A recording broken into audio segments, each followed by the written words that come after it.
दोस्तों, पिछली वीडियो में हमने देखा कि कैसे एक अनजान बीमारी के चलते धरती से सभी मर्द मारे जाते हैं और सिर्फ औरतें ही जिंदा बचती हैं, जिन्होंने मिलकर अपनी एक नई दुनिया बना ली थी जिन पर राज करती थी गीली कच्छी नाम की एक कंपनी। क्योंकि इनके पास एक बहुमूल्य चीज थी जो था आदमियों का सफेद पानी, और ये कंपनी इसे बहुत ही ऊंचे दामों पर बेचा करती थी। वहीं जो लोग इस सफेद पानी को अफोर्ड नहीं कर पाते थे, कंपनी उनके लिए एक लॉटरी निकालती थी जिसके अंदर जिस भी औरत का नाम आता उसे फ्री में प्रेग्नेंट होने का मौका मिलता। इसी बीच हम पिंकी पिटाश और उसकी दोस्त मार्था मुट्ठी और सस्ती मस्ती को देखते हैं। पिंकी पिटाश का पति और बेटा भी इसी बीमारी में मारा गया था, जिस वजह से वो पूरी तरह अकेली पड़ चुकी थी और किसी भी हाल में प्रेग्नेंट होना चाहती थी। और तभी अचानक उसका नाम उस लॉटरी में आ जाता है। आगे पिंकी पिटाश उनके हॉस्पिटल में जाकर वो सफेद पानी अपने अंदर इंजेक्ट करवा लेती है और इसके 2 हफ्तों बाद उसे पता चलता है कि वो प्रेग्नेंट नहीं हो सकती, जो जानकर वह बहुत दुखी हो जाती है। फिर ऐसे ही एक दिन जब पिंकी पिटाश और मार्था मुट्ठी अपनी दोस्त सस्ती मस्ती को ढूंढने जा रही थी, तभी उनकी कार से कोई टकरा जाता है और देखने पर उन्हें पता चलता है कि ये तो एक आदमी है। आगे वो आदमी उन्हें अपना नाम भगोड़ी लाल बताता है और कहता है कि मेरे जैसे कुछ आदमी अभी भी जिंदा हैं और वो सभी किसी सुरक्षित जगह पर हैं। जिसके बाद पिंकी पिटाश भगोड़ी लाल से उसका सफेद पानी मांगती है ताकि वह फिर से प्रेग्नेंट हो सके,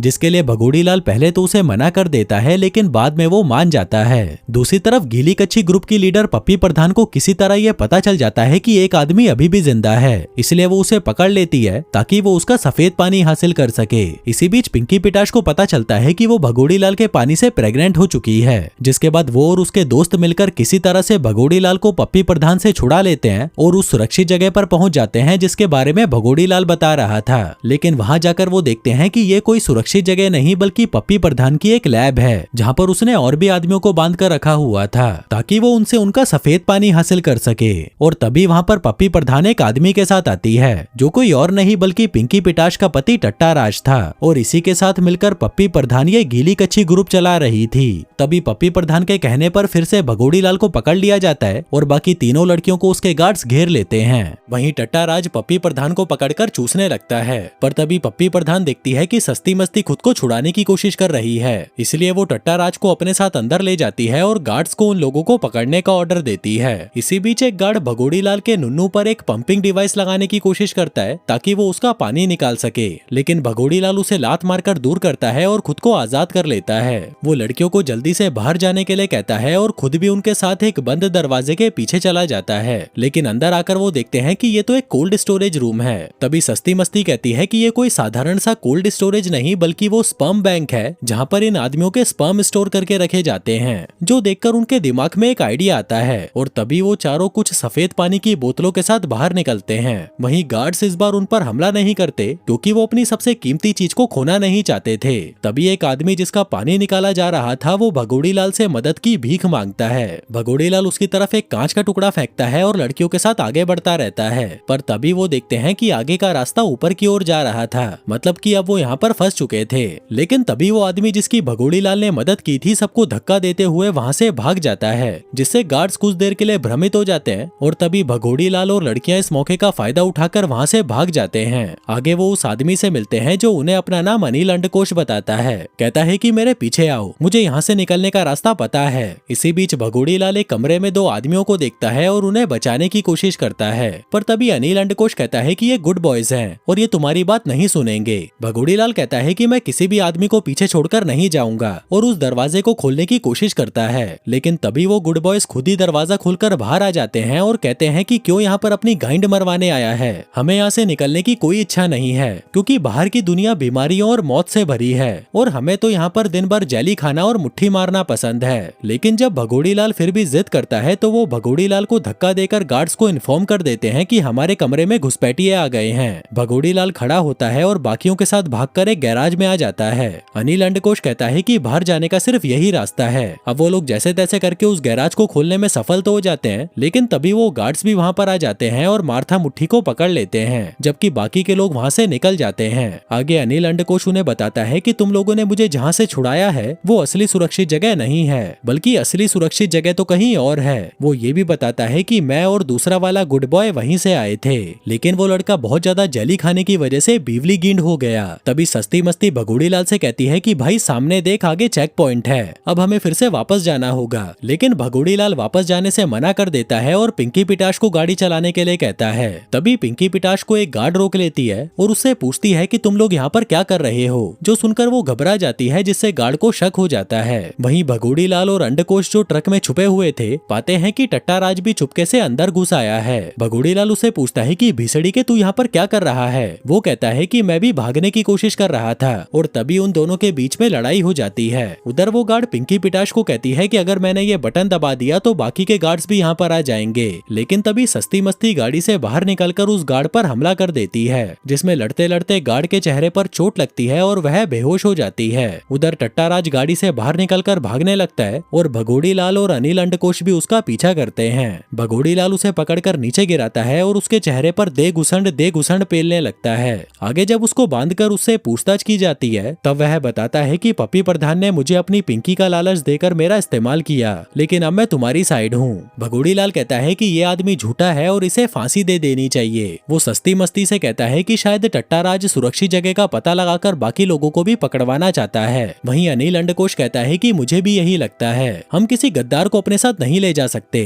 जिसके बाद भगोड़ी लाल टट्टाराज को रस्सी से लटकाता है और उसे कार से बांध देता है, जो देखकर सस्ती मस्ती पिंकी पिटाश को कहती है कि प्लीज इसे बोलना यार, ऐसा ना करें। लेकिन पिंकी पिटाश उसकी कोई बात नहीं सुनती, क्योंकि वो टट्टाराज के धोखे से अभी भी सदमे में थी। वहीं टट्टाराज जैसे ही मरने वाला होता है, तभी पिंकी पिटाश उसकी रस्सी काट देती है और कहती है कि अगर इसको कोई मारेगा तो वो मैं होंगी। इसी बीच टट्टाराज उस रिमोट को देखता है जिसका जिक्र वो गार्ड कर रही थी, और वो उसे उठाकर उसका बटन दबाने लगता है। पर तभी पिंकी पिटाश कहती है कि मैंने ये रिमोट जानबूझ के गिराया था और इसकी बैटरी पहले ही निकाल ली थी, ताकि मैं ये देख सकूं कि ये गेंड फटी का गद्दार है या नहीं। जिसके बाद वो उसके पैर में चाकू घुसा देती है ताकि वह भाग ना सके, और सभी से कहती है कि हमें टट्टाराज को साथ लेकर उस सुरक्षित जगह पर जाना चाहिए। उधर दूसरी तरफ पप्पी प्रधान और डॉक्टर मिलकर मार्था मुट्ठी को बिजली के झटके दे रहे थे, ताकि वो खुद उनको अपने दोस्तों का ठिकाना बता दे। लेकिन उसे भी झांट वो जगह पता नहीं थी, लेकिन फिर भी वो उसे झूठ कहती है कि मैं तुम्हें अपने दोस्तों तक ले जा सकती हूँ। उधर सस्ती मस्ती और उसके दोस्त टट्टाराज की आंखों पर पट्टी बांधकर सुरक्षित जगह की ओर जाने लगते हैं। तभी वहाँ पहुंचकर उन्हें कुछ औरतें मिलती हैं, जिनके ग्रुप को लुलगंडी के नाम से जाना जाता था, और तभी वो अनिल अंडकोश को देखकर उसे गले लगा लेती हैं। इसी बीच सस्ती मस्ती को पता चलता है कि ये औरतें उसकी माँ के साथ काम किया करती थीं।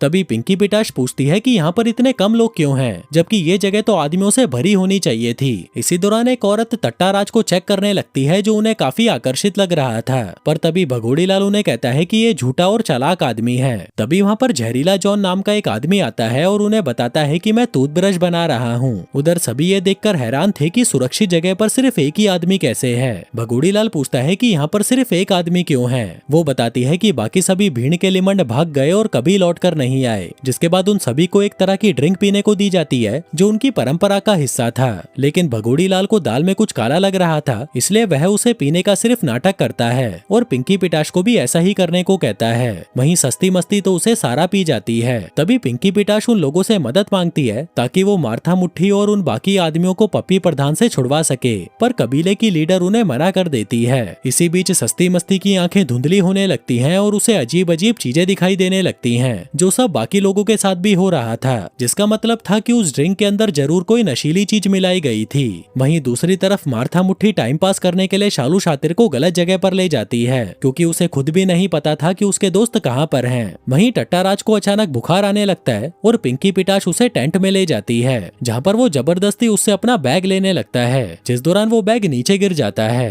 टट्टाराज रेंग कर उस बैग तक जाता है और उसमें से कुछ गोलियां निकाल कर खाने लगता है, जो देखकर पिंकी पिटाश समझ जाती है कि पप्पी प्रधान ने इसे इन्हीं गोलियों से अपने कंट्रोल में कर रखा है। उधर जहरीला जॉन भगोड़ी लाल से पूछता है कि क्या तुम मेरी वॉकी टॉकी बनाने में मदद करोगे, जिस पर वो उसे हाँ बोल देता है। वहीं सस्ती मस्ती वहाँ अपनी माँ की आत्मा को एक टेंट में जाते हुए देखती है और उसका पीछा करने लगती है। तभी वहाँ उसे अपने माँ के कपड़ों में एक नोटबुक मिलती है, जो उसकी माँ ने सस्ती मस्ती के लिए छोड़ी थी। उधर जब जहरीला जॉन और भगोड़ी लाल आपस में खेल रहे थे, तभी जहरीला जॉन उसे बताता है कि महामारी के 8 साल बाद सभी आदमी बोर होने लगे और अपना टाइम पास करने के लिए वॉर गेम खेलने चले गए। वो लोग ट्रैंकुलाइजर बंदूकें लेकर समुद्र की तरफ गए, जहाँ उन बिजली गेंडों ने खेल खेल में खुद को ही गोली मार ली, और ये सब मेरी वजह से हुआ क्योंकि वो बंदूकें मैंने ही बनाई थी, जो कहकर वो रोने लगता है। तभी भगोड़ी लाल उसके पास आता है और उसे संभालने लगता है। इसी दौरान सस्ती मस्ती वहाँ पर आती है और जहरीले जॉन को उसके दांत दिखाने को कहती है। वो बताती है कि मुझे अपनी माँ की डायरी में महामारी से बचने का इलाज मिल चुका है। उधर टट्टाराज को भी पता चल जाता है कि पिंकी पिटाश गर्भवती है और वह उससे अपने पुराने दिनों की बातें करने लगता है जहाँ पर वो और उसका परिवार साथ में रहते थे। वो बताता है कि मैंने अपने बेटे की मौत के दर्द से उभरने के लिए ही ये गोलियां लेनी शुरू की, लेकिन साली कुतिया तूने क्या किया, और अब एक और बच्चा पैदा करके उसे अपने बेटे की जगह देना चाहती है। जो सुनकर पिंकी पिटाश उसे एक चमाट मारती है और कहती है कि भीसड़ी के तेरी वजह से ही मैं अपनी बेस्ट फ्रेंड से दूर हो गई हूँ। टट्टाराज कहता है कि मैं तुम्हें पप्पी प्रधान के गुप्त अड्डे तक ले जा सकता हूँ, लेकिन पिंकी पिटाश उस पर भरोसा नहीं करती और उसे चाकू से मारने की धमकी देती है। उधर सस्ती मस्ती जहरीले जॉन के दांत देखकर खुश हो जाती है और कहती है कि यही महामारी से बचने का इकलौता उपाय है, लेकिन इसकी पुष्टि करने के लिए हमें इसे पप्पी प्रधान की लैब में ले जाना होगा। तभी पिंकी पिटाश वहाँ पर आती है और कहती है कि हमें आगे का रास्ता टट्टाराज बताएगा, लेकिन भगोड़ी लाल को अभी भी उस पर भरोसा नहीं था। पिंकी पिटाश कहती है कि अगर इसने हमें धोखा दिया तो मैं खुद इसकी गांड में गोली मारूंगी। जिसके बाद वो लोग टट्टाराज के बताए हुए रास्तों पर उसके पीछे पीछे जाने लगते हैं। वो लोग सुरंगों के रास्ते से होते हुए पप्पी प्रधान के अड्डे की ओर बढ़ते हैं, जिस दौरान वो रास्ते में मार्था मुट्ठी और शालू शातिर को गार्ड्स के साथ देखते हैं। तभी भगोड़ी लाल उन पर हमला करके उन्हें बेहोश कर देता है और कहता है कि इनको टट्टाराज ने ही यहाँ पर बुलाया होगा। पर तभी पिंकी पिटाश और सस्ती मस्ती कहती है कि नहीं, हम पूरे रास्ते इस पर नजर रखे हुए थी। तभी शालू शातिर कहती है कि अगर तुम लोगों की बकचोदी हो गई हो तो मैं वापस जेली बनाने जाऊं। मार्था मुट्ठी पूछती है कि ये जेली कहाँ पर बनती है। भगोड़ी लाल कहता है कि ये जेली कब से इतनी जरूरी हो गई। मार्था मुट्ठी बताती है कि ये जेली आदमियों को कंट्रोल करके रखती है, जैसे हमने उन गुड बॉयज को देखा था, वो भी साले जेली के पीछे ही बीवली गींड हो रखे थे। जिसके बाद वो सभी शालू शातिर के घर जाने का फैसला करते हैं ताकि वो वहाँ पर जेली बना सके। आगे शालू शातिर के घर पहुंचकर टट्टाराज पप्पी प्रधान के अड्डे का एक नक्शा बनाता है, जिसको शालू शातिर भी देखकर कंफर्म करती है और कहती है कि इसका बनाया नक्शा एकदम सही है। जिसके बाद वो सभी वहाँ पर कुछ देर रिलैक्स करते हैं। फिर रात में टट्टाराज सस्ती मस्ती को उसकी पुरानी तस्वीर देखते हुए पाता है, जो उसे अपनी मॉम की नोटबुक में से मिली थी। टट्टाराज उससे उसकी माँ की तबीयत के बारे में पूछता है, जिस पर सस्ती मस्ती कहती है कि तुम्हें नहीं पता होगा कि पप्पी प्रधान ने मेरी माँ की याददाश्त मिटा दी थी। जिसके बाद सस्ती मस्ती उसे दिखाती है कि मेरे दिमाग में एक छेद किया गया था ताकि वो लोग मुझे किसी भी स्थिति में कंट्रोल कर सकें। फिर अगले दिन सस्ती मस्ती और बाकी के लोग टट्टाराज की बताई हुई सीक्रेट सुरंगों से आगे बढ़ने लगते हैं और एक गुप्त दरवाजे तक पहुंच जाते हैं जो उन्हें पप्पी प्रधान के अड्डे तक ले जाता था।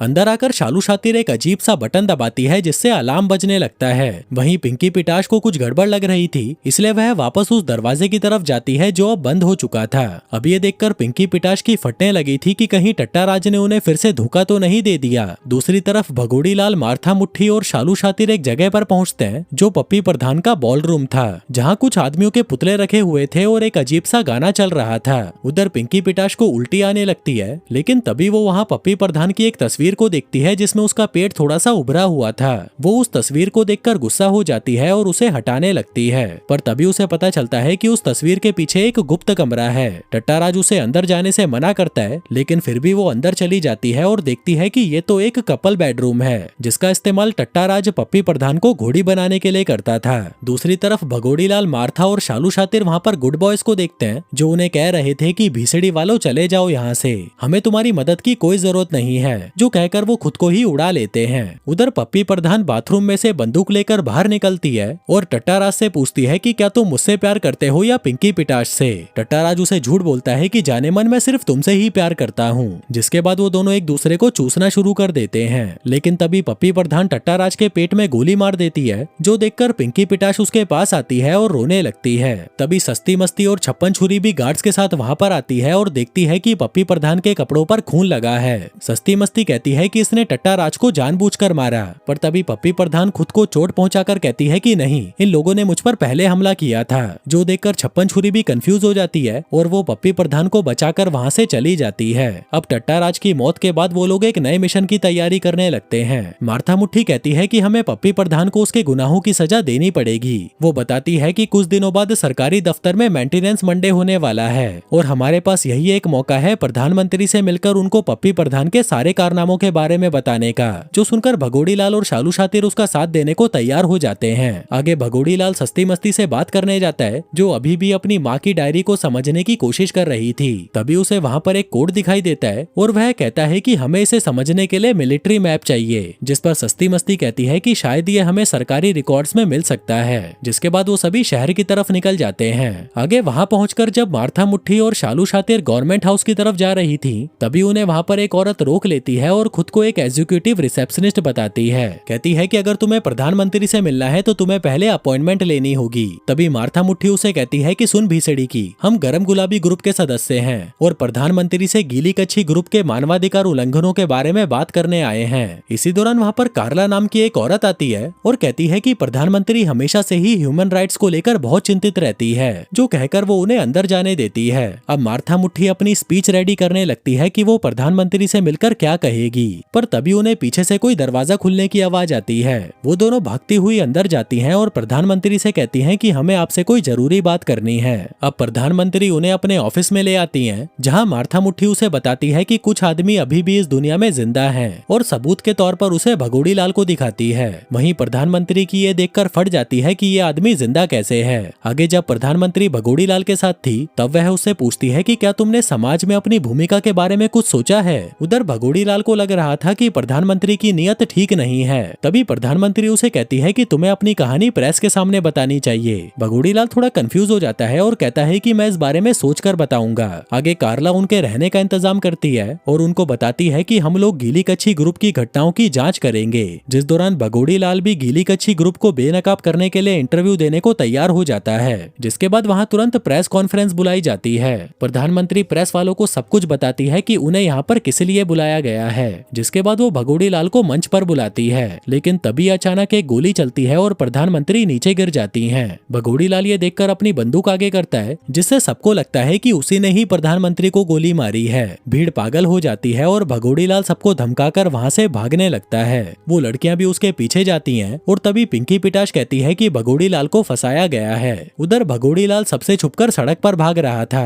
पर तभी मार्था मुट्ठी आकर उसे अपने साथ चलने को कहती है। भगोड़ी लाल तुरंत मार्था की साइकिल पर बैठ जाता है, लेकिन वो साइकिल उनका वजन नहीं झेल पाती और काफी स्लो चलने लगती है। तभी मार्था एक शॉर्टकट लेती है और भगोड़ी लाल को हवा में उछाल देती है, जिसके बाद वो सभी एक गोडाउन में जाकर छुप जाते हैं। तभी पिंकी पिटाश बताती है कि मैंने गीली कच्छी ग्रुप के एक डॉक्टर को कार्ला से बात करते हुए देखा था, जिसका मतलब है कि कार्ला गीली कच्छी ग्रुप के लिए ही काम करती है। तभी वहाँ बागियों की एक कप्तान आती है और उनसे पूछती है कि क्या तुम लोग सरकार से भाग रहे हो। वो बताती है कि कई लोग तुम्हारी तरह ही भागे हुए हैं, जिनमें से एक के सर पर तो $10,000 का इनाम है। वो कहती है कि मैं तुम्हें गीली कच्छी ग्रुप के गार्ड से बचा सकती हूँ, लेकिन बदले में मुझे उस आदमी के मेडल्स चाहिए, जिसके लिए वो लड़कियां भी मान जाती हैं। आगे वो लड़की उन्हें शहर की गुप्त सुरंगों में ले जाती है, जहाँ पर डार्क वेब के लोग रहते थे। वो लोग देखते हैं कि यहाँ पर तो आदमी और औरतें बहुत ही सामान्य रूप से रह रहे हैं। कैप्टन बताती है कि इनमें से बहुतों को तो महामारी के बारे में पता भी नहीं है, क्योंकि ये लोग यहाँ से कभी बाहर ही नहीं निकले।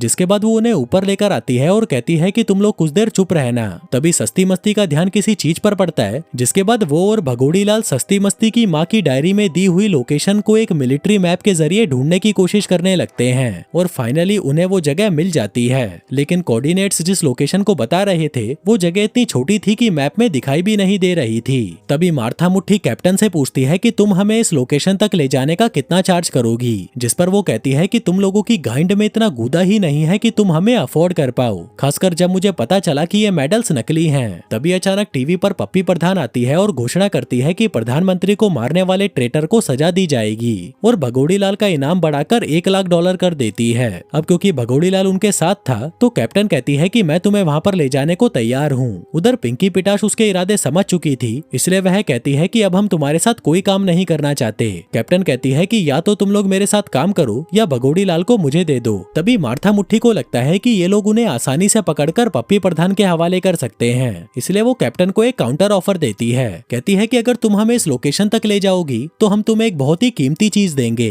कैप्टन सोचने लगती है कि $1,00,000 से ज्यादा कीमती और क्या हो सकता है, लेकिन फिर भी वो उसके लिए मान जाती है। कहती है कि तब तक के लिए भगोड़ी लाल यहीं रहेगा और अगर तुम लोग 24 घंटों में वापस नहीं आते तो मैं भगोड़ी लाल को पप्पी प्रधान को सौंप कर उससे इनाम ले लूंगी। इसके बाद वो लड़कियां वहाँ से सीधा पप्पी प्रधान की लैब में घुस जाती हैं और पाती है कि वहाँ का स्पर्म बैंक खाली हो चुका है। वो देखती हैं कि सारे कंटेनर कहाँ चले गए। तभी वहाँ एक डॉक्टर आती है और जल्दी से गार्ड्स को बुला लेती है। वहीं गार्ड्स वहाँ पर आकर उन लड़कियों को घेर लेते हैं, जिसके बाद उन्हें एक कांच के कमरे में बंद कर दिया जाता है। अब सस्ती मस्ती को जोर का मूत लगा था तो वो उस कमरे में ही बैठकर मूतने लगती है, जिस दौरान वो जहरीले पाद भी मार रही थी, जिस सबसे मार्था मुट्ठी चिढ़ जाती है और उसके पास आकर उसकी पैंट ऊपर करने लगती है। लेकिन सस्ती मस्ती अपनी पैंट ऊपर करने से मना कर देती है, जिस दौरान उन दोनों के बीच में लड़ाई हो जाती है। तभी गार्ड्स वहाँ पर आते हैं और उन दोनों को अलग करते हैं। इसी बीच एक डॉक्टर वहाँ पर आती है और गार्ड्स को उन्हें छोड़ने के लिए कहती है। आगे छप्पन छुरी उन लोगों को पप्पी प्रधान के पास ले जाती है।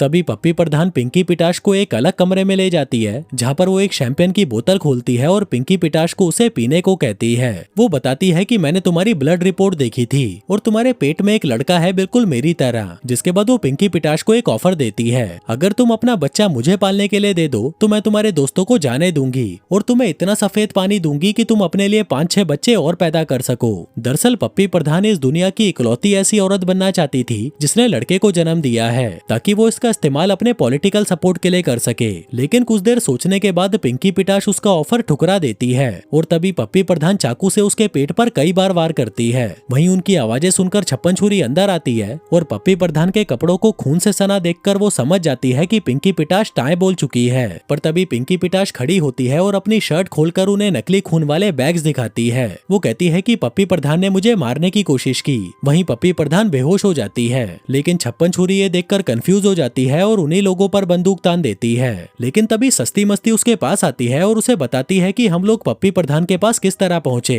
दरअसल हमें पहले ही पता था कि पप्पी प्रधान पिंकी पिटाश को मारने की कोशिश करेगी, इसलिए पिंकी पिटाश ने अपने नाखूनों पर बेहोशी की दवा लगा ली थी। और फिर जब पप्पी प्रधान ने उसे मारने की कोशिश की तब पिंकी पिटाश ने उसे अपने नाखूनों से खरोच कर बेहोश कर दिया। सस्ती मस्ती कहती है कि हमने बागियों की कप्तान से वादा किया था कि हम उसे भगोड़ी लाल के बदले पप्पी प्रधान लाकर देंगे और यही उसके लिए सबसे कीमती चीज होगी। छप्पन छुरी कहती है लेकिन मैंने कसम खाई थी कि मैं इनकी रक्षा करूंगी। पर तभी सस्ती मस्ती उसके होठों पर किस करती है, जिसके बाद छप्पन छुरी भी उनका साथ देने को तैयार हो जाती है। वहीं शालू शातिर ये देखकर हैरान हो जाती है कि भीड़ के लिंड ये दोनों एक दूसरे से प्यार करते थे। आगे वो लोग पप्पी प्रधान को एक बड़े से केक में छुपा देती हैं और उस बिल्डिंग से बाहर ले जाने लगती हैं। वहीं कैप्टन जो भगोड़ी लाल को पप्पी प्रधान के हवाले करने आई थी, वो उन लड़कियों को इतने बड़े केक के साथ देखकर समझ जाती है कि आखिर इन भड़वियों ने कर ही दिखाया। तभी सीन शिफ्ट होता है और हम पप्पी प्रधान को देखते हैं जो बेहोशी से जागती है और खुद को समुद्र के बीचों बीच पाती है। उसकी गींद फट जाती है और वो जोर जोर से चिल्लाने लगती है। उधर कैप्टन अपने दोस्तों को बता रही थी कि हम इंटरनेशनल बॉर्डर क्रॉस कर चुके हैं, जिसके बाद वो लड़कियां बारी बारी से पप्पी प्रधान का ध्यान रखने लगती हैं, जो देखकर पप्पी प्रधान समझ चुकी थी कि अब वो बच नहीं सकती। थोड़ी देर बाद वहाँ पर पिंकी पिटाश आती है, जिसको देखकर पप्पी प्रधान कहती है कि टट्टाराज का पहला प्यार हमेशा से मैं ही थी और जल्दी ही मैं उसके बच्चे की माँ बनने वाली हूँ। जो सुनकर पिंकी पिटाश को गुस्सा आ जाता है और वो उसे शिप से नीचे धक्का देकर मार डालती है। तभी सस्ती मस्ती की ये देखकर फट जाती है और वो पिंकी पिटाश से पूछती है कि तूने ऐसा क्यों किया, जिस पर पिंकी पिटाश उसे घूरते हुए कहती है कि गींड मरा। और दोस्तों इसी के साथ ही ये कहानी यहीं खत्म हो जाती है। धन्यवाद।